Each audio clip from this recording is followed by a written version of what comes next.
y pensez souvent? À chaque fois que je prends le train. C'est peut-être le roulement. Je ne sais pas.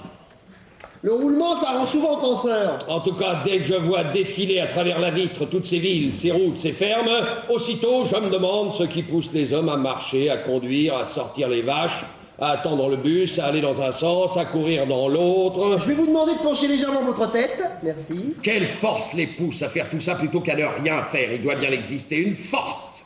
Ils ne font pas ça d'eux-mêmes. Je commence par 1 centimètre partout, après vous me direz. Labourer, traire, rafistoler une durite, consigner un bail, stocker des hydrocarbures. Pourquoi fait-on ça? On peut quand même se poser la question, non? Stocker des hydrocarbures. Il sera toujours temps de faire plus court si vous le souhaitez. Assaisonner, joindre, vernir, pédaler. Franchement, pédaler. Vous trouvez ça normal, vous, de pédaler? Je m'en rends pas bien compte. Et vous tenir debout? Me tenir debout? Oui, vous trouvez ça normal, vous, de vous tenir debout, là, les 2 pieds sur le carrelage?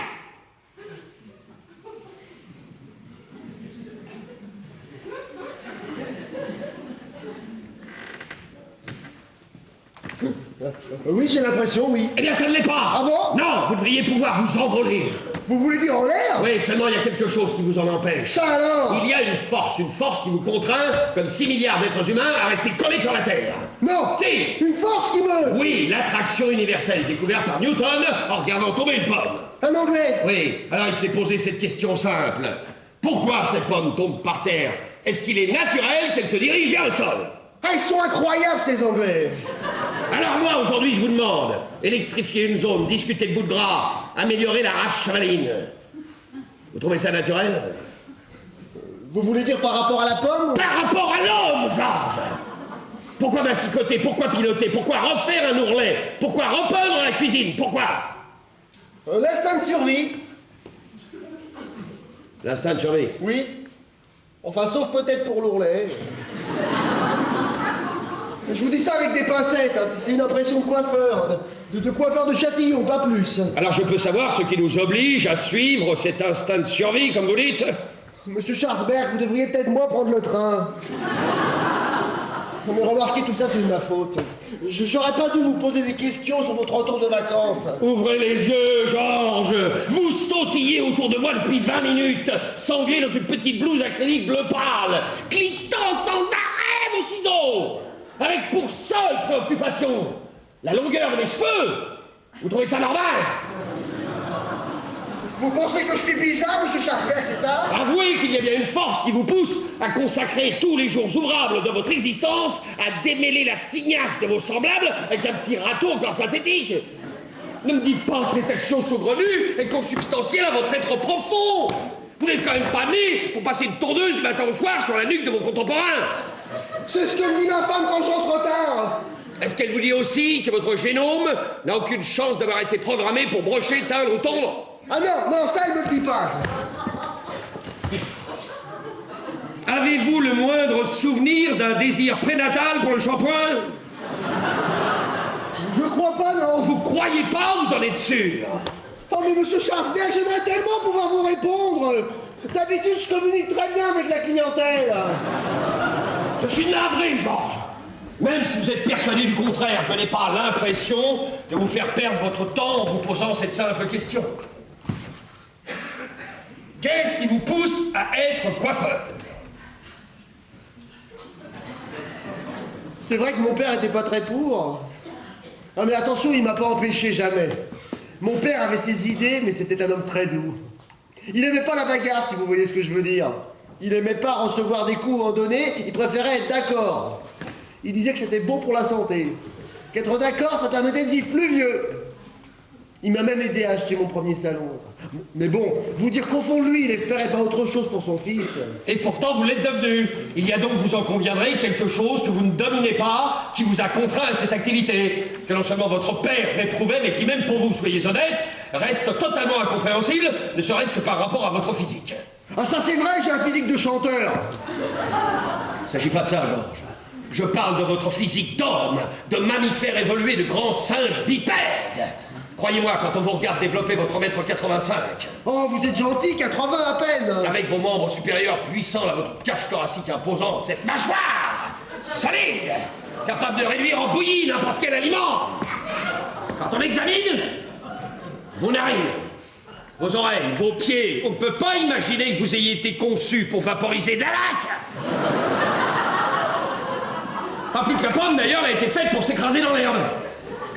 Vous pensez que je fais fausse route? Oui, mais quelque chose vous y a forcé, comme cette foutue loi de l'attraction universelle qui vous force à rester collé sur le carrelage.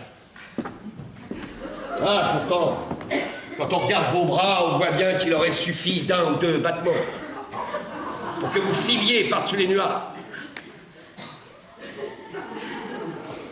Maintenant que vous le dites, c'est vrai qu'il m'est arrivé d'avoir envie de voler 3-4 fois. Mais tranquillement, vous voyez, dans les parages, au-dessus de l'étang de Massy, du boulevard Jean Moulin avec les platanes, et puis revenir par la mairie. Mais attention, ni vite ni très haut, pas comme le Martinet. Non, plutôt un vol de goéland. Tout blanc, tout calme. Donc, au fond, ce que vous ressentez en vous, c'est une mouette. Une grande mouette! Et pas un coiffeur. Bah c'est sûr, coiffeur! Mais comment dire, j'ai pas terminé de payer la boutique, moi! Je peux pas arrêter, pas tout de suite! Mais si j'avais le choix, j'aimerais bien faire le goéland! Je vois la tête de ma femme! Et pourquoi vous n'avez pas le choix? Parce qu'il y a sûrement une force qui m'en empêche! Vous y êtes, Georges, vous y êtes! Ah non mais c'est grâce à vous, monsieur Schwarzberg, mais grâce à vous! Vous réalisez, Georges? Nous sommes tous prisonniers, tous! Mais pourquoi? Pourquoi j'ai pas plus souvent des clients comme vous? Georges! Monsieur Schwarzberg... Voulez-vous vous joindre à moi pour lutter contre cette force qui nous opprime?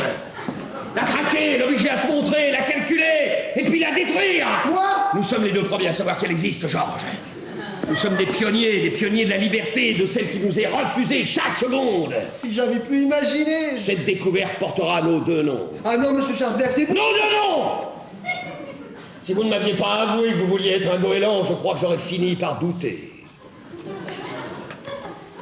Mais quand je pense que si Madame Lalo s'était pas décommandée, j'aurais pas pu vous prendre. Mais à quoi ça tient? Le hasard et la nécessité, Georges, c'est ainsi que l'humanité progresse, nous n'échappons pas à la règle. Ah oui, mais enfin, tout ça à Châtillon, dans mon modeste salon. Le salon de la découverte!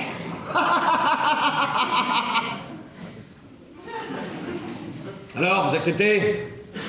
Si ça peut aider l'humanité, je vais pas refuser, bien sûr. Merci, Georges, merci. Je ne sais pas ce que vous en pensez, mais moi, je suis pour un travail régulier, à heure fixe. Un rendez-vous quotidien vous conviendrait? Ici? Ou dans le train. Les idées sont fragiles, ne nous éloignons pas des lieux où elles naissent. Ah, dans ce cas, je préfère ici.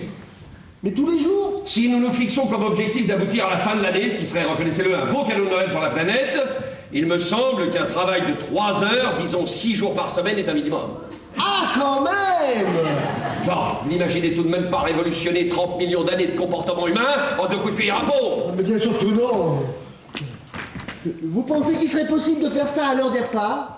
Vous voulez dire entre midi et 15 heures? Par exemple? Pourquoi pas, nous en profiterions pour jeûner, c'est excellent pour la vivacité de l'esprit. Ça me permettrait de pas, comment dire, perdre trop de clients. Georges, pensez-vous vraiment que lorsque vous allez annoncer à vos clients votre décision de les libérer une bonne fois pour toutes de leur esclavage quotidien, vous allez les perdre? Vous allez les gagner, Georges, et croyez-moi, quand dans un jour proche, vous volerez avec eux au-dessus de la ville abandonnée. Ils vous béniront de leur avoir refusé votre peigne et vos ciseaux pendant 3 petites heures par jour. Mais vous avez raison.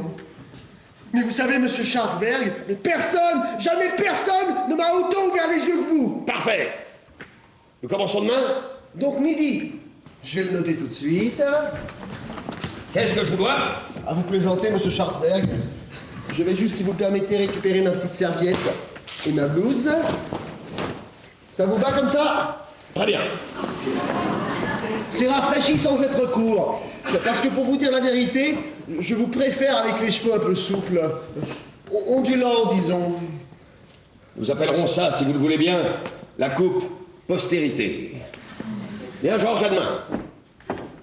Monsieur Schwarzberg, je peux vous poser une question? Je vous en prie. Est-ce que vous pensez qu'il y a une autre force qui vous pousse à découvrir cette force, ou que c'est la même?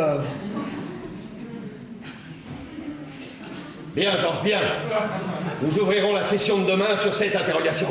Parce que, si c'est la même, une fois que nous l'aurons trouvée, vous serez plus obligé d'y penser?